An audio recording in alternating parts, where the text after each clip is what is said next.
episode of Avatar Month, I'm going to be talking about the character in Avatar: The Last Airbender that was the most interesting to me, but unfortunately got the least amount of airtime. The person I'm talking about is Princess Azula of the Fire Nation. The aspect of Azula that I like the most is the fact that she is the saddest character in the Avatar series. When compared with Zuko, he lacks everything that she has, and she lacks everything that he has. In fact, the discrepancies between the two reveal an even deeper line of familial problems. Let's discuss their names. Zuko starts with a Z, the last letter of the alphabet, the end, the Omega. Meanwhile, Azula begins with an A, the first letter of the alphabet, the leader, the Alpha. Although the origin of Zuko's name, or who named him, is never revealed in the show, it is clear that Azula was favored by her father since birth. But even that should be called into question off the bat. Did Ozai truly value his daughter more, even though he had a son? Or was Azula being used simply as a cheap attempt at winning the favor of his father, Azulon? Great-grandfather won because even though his army was outnumbered, he cleverly calculated his advantages. The enemy was downwind and there was a drought. Their defenses burned to a crisp in minutes. Correct, my dear. Now, would you show Grandfather the new moves you demonstrated to me?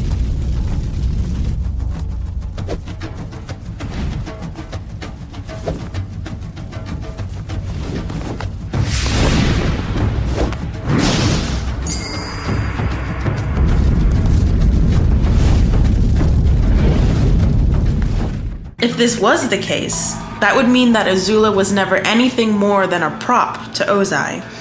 The only reason Azula surpassed Zuko in firebending at such a young age was because Ozai took such interest in her instead of leaving it up to the mother to raise the children, as is customary. Azula had to be better for two reasons. One, Azulon was her namesake, and she had to represent it well.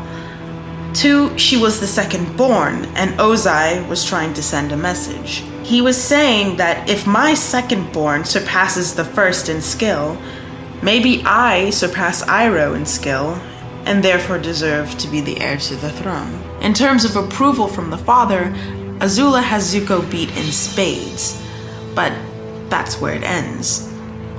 Zuko has always had a better friend/family support system as opposed to Azula. In his youth, he had his mother. During his teenage years, he had Uncle Iroh, who treated him as a surrogate son, and later he had Team Avatar. Even with his emotional turmoil, he always had a person to fall back on. Azula, on the other hand, never had this. Her father saw her only as a means to an end and nothing more. Whenever she had an emotional moment, few and far between, he would scold her. This explains Azula's personality. She is always cool, calm, and collected. She is always in control of herself and of the people around her.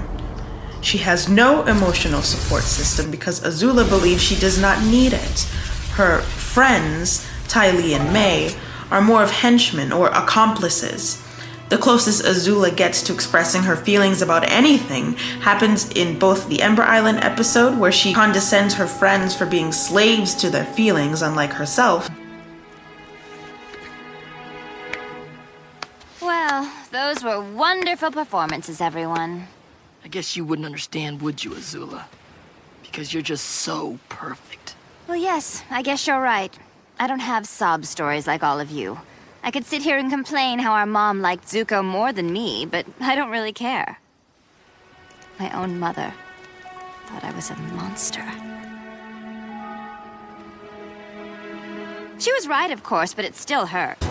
And in the days leading up to her coronation as Fire Lord, where she slowly loses grip on her sanity. Azula's personality also reflects her position in line to the throne.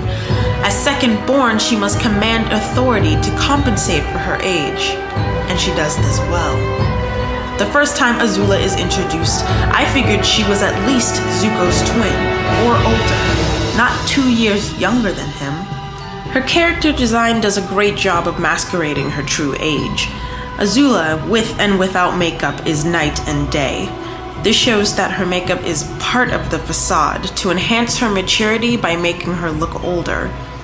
Azula demands respect and authority wherever she goes and whoever she is with. This includes her two sidekicks, May and Ty Lee. Let's delve into that relationship. The relationship between Princess Azula and her minions is strained, to say the least. The creators do an excellent job of nonverbal explanation of this in the episode Return to Omashu. I have a proposition for you. I'm hunting a traitor. You remember my old fuddy-duddy uncle, don't you? Oh yeah, he was so funny. I would be honored if you would join me on my mission. Oh, I, would love to. But the truth is, I'm really happy here. I mean, my aura has never been pinker. I'll take your word for it. Well, I wouldn't want you to give up the life you love just to please me. Thank you, Azula. Of course, before I leave, I'm going to catch your show. Yeah, sure. Of course. The audience gets to see that Azula cannot simply call on these girls to accompany her like you would a close friend. She has to force them. May comes along out of sheer boredom, and Ty Lee comes out of fear. Azula and May have to stalk Ty Lee before she relents in defeat. And this is where things start to get interesting. In the episode The Boiling Rock 2, Zuko attempts to escape from prison along with Sokka, his father, and Suki. Azula follows in hot pursuit, no pun intended, and gets very close to killing her beloved brother. However, at the last second, May comes to Zuko's aid, with Ty Lee right behind. Understandably, this enrages Azula, but not only for the reasons you'd think. Sure, her friends betrayed her and her brother got away, but Azula has been passed over for Zuko. In the Fire Princess's eyes, this is unacceptable. The thing I don't understand is why. Why would you do it? You know the consequences. I guess you just don't know people as well as you think you do. You miscalculated. I love Zuko more than I fear you. No, you miscalculated! You should have feared me more!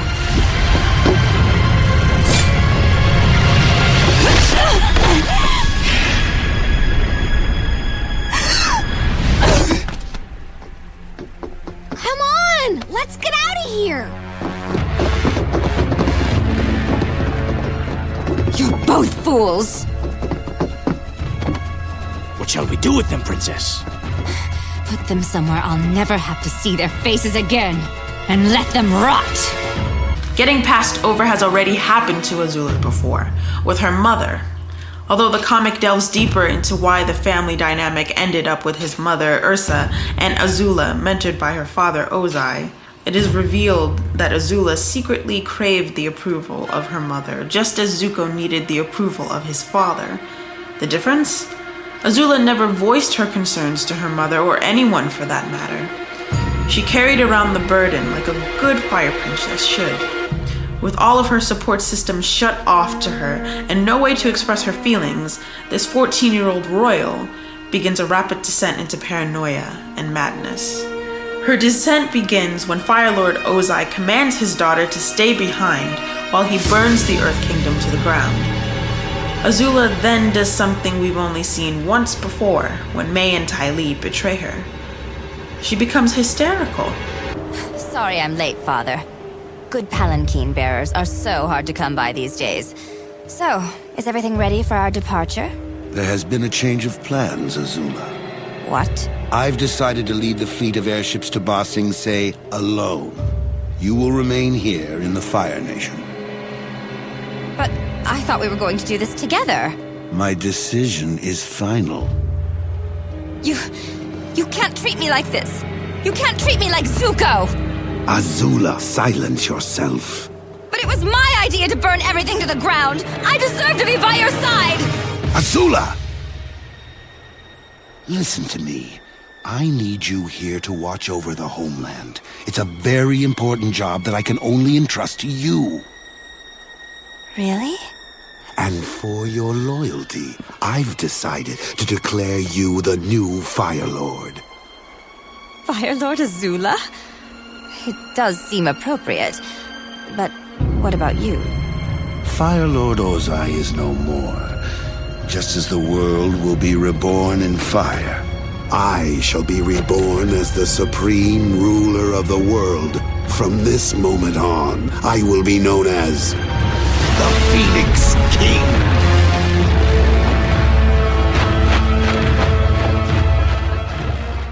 And that's when the problems start. At the age of 14, Azula obtains what she's secretly been hoping for since she understood her order of birth.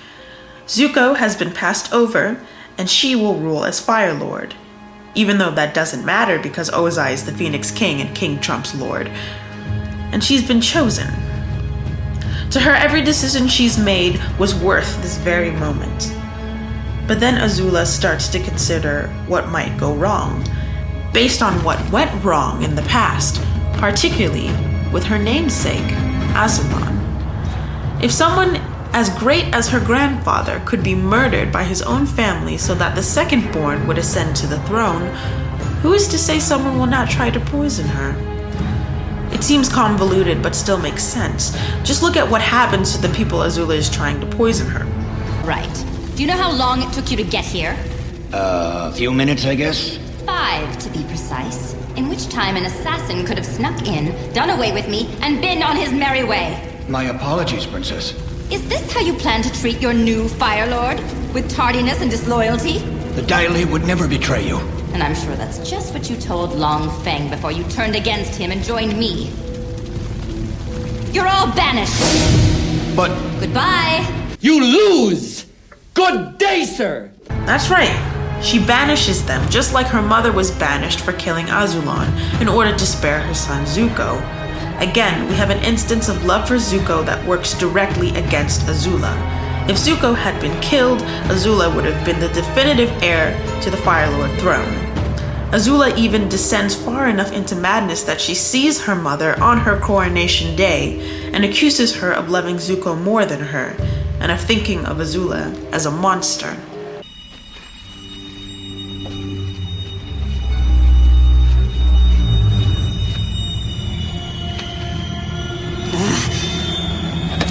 All right, Hare. It's time to face your doom. What a shame. You always had such beautiful hair. What are you doing here? I didn't want to miss my own daughter's coronation. Don't pretend to act proud. I know what you really think of me. You think I'm a monster. I think you're confused. All your life you've used fear to control people, like your friends May and Ty Lee. Well, what choice do I have? Trust is for fools. Fear is the only reliable way. Even you fear me. No, I love you, Azula. I do.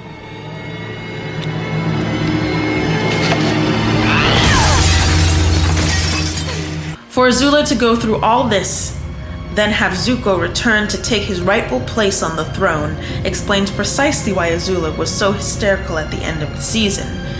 To the best of Azula's knowledge, the Fire Lord throne was never transferred peacefully, so death was a definitive possibility.